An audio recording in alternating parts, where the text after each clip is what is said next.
জয় শ্রীরাম। নমস্কার বন্ধুরা, ভক্তি দর্শন চ্যানেলের নতুন পর্বে আপনাদের অনেক অনেক স্বাগত। আপনারা কেমন আছেন? আশা করি আপনারা ভালো ও সুস্থ আছেন। প্রত্যেক বছর চৈত্র মাসের শুক্লপক্ষের পূর্ণিমায় হনুমান জয়ন্তী উৎসব শ্রদ্ধা ও নিষ্ঠার সাথে পালিত হয়ে থাকে। এই দিন শ্রী রাম এবং শ্রী হনুমানকে ভক্তিভরে স্মরণ করলে জীবনের সমস্ত ঝামেলা দুঃখ দূর হয় এবং মনের সমস্ত ইচ্ছা পূর্ণ হয়।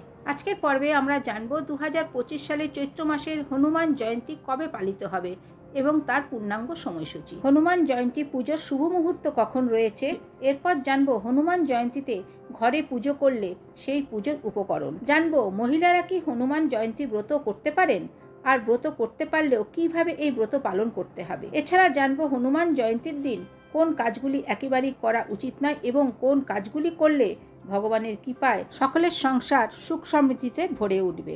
সবটাই জানবো আজকের পর্বে। ভিডিওটি সম্পূর্ণ দেখার অনুরোধ রইল। তার আগে বন্ধুরা, এখনও যারা ভক্তি দর্শন চ্যানেলটিকে সাবস্ক্রাইব করেননি তারা চ্যানেলটিকে সাবস্ক্রাইব করে পাশে থাকা অল নোটিফিকেশনে ক্লিক করে দেবেন পরবর্তী ভিডিওটি পাওয়ার জন্য। হনুমান জয়ন্তী উৎসব হিন্দু ধর্মে একটি পবিত্র উৎসব, যা ভগবান হনুমানের জন্মবার্ষিকী হিসেবে পালিত হয়। শাস্ত্র অনুসারে সংকটমোচন শ্রী হনুমান এখনও পৃথিবীতে আছেন এবং তাকে তার ভক্তদের দুঃখ দূরকারী দেবতা হিসেবে বিবেচনা করা হয়। প্রতি বছর চৈত্র মাসের শুক্লপক্ষের পূর্ণিমায় এই উৎসব শ্রদ্ধা ও নিষ্ঠার সঙ্গে পালিত হয়। 2025 সালে হনুমান জয়ন্তী পালিত হবে 12ই এপ্রিল 2025, বাংলার 29শে চৈত্র 1431 শনিবার। পূর্ণিমা তিথি শুরু হবে 11ই এপ্রিল 2025, বাংলার 28শে চৈত্র 1431 শুক্রবার রাত্রি 2:44 এবং পূর্ণিমা তিথি সমাপ্ত হবে 12ই এপ্রিল 2025, বাংলার 29শে চৈত্র 1431 শনিবার শেষ রাত্রি 4:37। উদয় তিথি অনুসারে হনুমান জয়ন্তী 12ই এপ্রিল পালন করতে হবে। এবার জানব হনুমান জয়ন্তীর পুজোর শুভ মুহূর্ত কখন হতে চলেছে।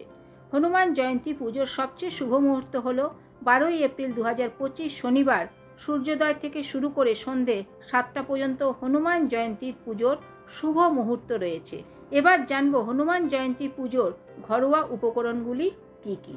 এই পুজোর উপকরণগুলি হল ধূপ, দীপ, লাল চন্দন, কমলা বা মেটে সিঁদুর, লাল ফুল, লাড্ডু, নতুন বস্ত্র, এলাচ, পান, সুপুরি, দুব্য, একটি ভুজ্জি। এর সাথে লাগবে নৈবেদ্যের জন্য 3 রকমের ফল। এই ফলের মধ্যে কলা যেন অবশ্যই থাকে। এই দিন হনুমানজির ভোগে ছোলা অবশ্যই নিবেদন করতে হবে। এই পুজোয় ভগবান বজরংবলীকে চামেলি তেলের প্রদীপ অবশ্যই নিবেদন করবেন। এবার জানবো মহিলারা কি হনুমান জয়ন্তীতে ব্রত উপবাস করতে পারবেন। হনুমানজির ব্রত উপবাস বা হনুমান জয়ন্তীতে পুজো পাঠ সবকিছুই মহিলারা পালন করতে পারবেন, কারণ বজরংবলী সমস্ত মহিলাকেই তার মাতা রূপে দেখেন এবং তিনি হলেন একজন একনিষ্ঠ ব্রহ্মচারী। তাই সব মহিলারাই বজরংবলীকে পুজো করতে পারবেন। এবার জানবো হনুমান জয়ন্তীতে উপবাসের সঠিক সময়সূচি। যারা এই ব্রত করবেন 12ই এপ্রিল 2025 শনিবার সূর্যোদয় থেকে উপবাস রাখতে হবে এবং পুজো শেষে প্রসাদ গ্রহণ করার পরই উপবাস ভঙ্গ করতে পারবেন। এই দিন উপবাস করলে অনেকেই শস্য বর্জন করে থাকেন, দুধ, ফল, মিষ্টান্ন খেয়ে ব্রত পালন করেন। এবার জানবো এই হনুমান জয়ন্তী উৎসবটি নিজ গৃহে কীভাবে পালন করবেন। এই দিন ভোরবেলায় স্নান সেরে শুদ্ধ বস্ত্র পরিধান করে এই ব্রত শুরু করতে হবে। যে জায়গায় হনুমানজির পুজো করবেন সেই স্থানটি পরিষ্কার পরিচ্ছন্ন করে একটি জলচৌকির ওপর লাল কাপড় পেতে তার উপর হনুমানজির মূর্তি বা হনুমানজির চিত্রপট স্থাপন করবেন। হনুমানজিকে লাল ফুল দিয়ে সাজাতে হবে। হনুমানজিকে সাধ্য মতন ফল, মিষ্টি ভোগ হিসেবে নিবেদন করুন। বজরংবলীর ভোগে তুলসী পাতা কিন্তু অবশ্যই নিবেদন করবেন। এরপর প্রদীপ, ধূপকাঠি জেলে হনুমান চালিসা ও বজরংবলীর অন্যান্য মন্ত্র জপ করুন। হনুমানজির আশীর্বাদ লাভের জন্য 11 বা 108 বার হনুমান চালিসা পাঠ করা এই দিন অত্যন্ত শুভ বলে মনে করা হয়। এই দিন পুজোর সময় হনুমানজির গায়ত্রী মন্ত্র অবশ্যই পাঠ করবেন। মন্ত্র যথা: ওম অঞ্জনী সুতায় বিদ্মহে বায়ুপুত্রায় ধীমহি তন্নো মারুতি প্রচোদয়াৎ। এই মন্ত্র জপ করলে বজরংবলীর কৃপা লাভ হয় এবং মনোবল বৃদ্ধি পায়। এরপর হনুমানজির আরতি করবেন। আরতির সময় ঘিয়ের প্রদীপ ও কর্পূরের আরতি অবশ্যই করতে হবে। পুজো শেষে নিজের পরিবার ও পাড়া প্রতিবেশী বন্ধু বান্ধবদের মধ্যে প্রসাদ বিতরণ করুন। এই দিন হনুমান চালিসা ও সুন্দরকাণ্ড পাঠ করা খুবই শুভ বলে মনে করা হয়।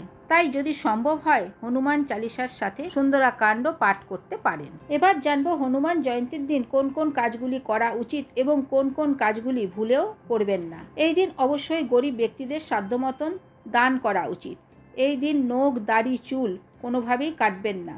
এই দিন আমিষ আহার বর্জন করতে হবে। নেশাজাতীয় কোনো দ্রব্য এই দিন গ্রহণ করবেন না। এই দিন নিরামিষ আহার গ্রহণ করতে হবে। তো বন্ধুরা, আজকের ভিডিওটি এই পর্যন্তই। আশা করছি ভিডিওটি থেকে আপনারা অনেক উপকৃত হবেন। ভিডিওটি ভালো লাগলে ভক্তি দর্শন চ্যানেলটিকে সাবস্ক্রাইব করে সঙ্গে থাকুন।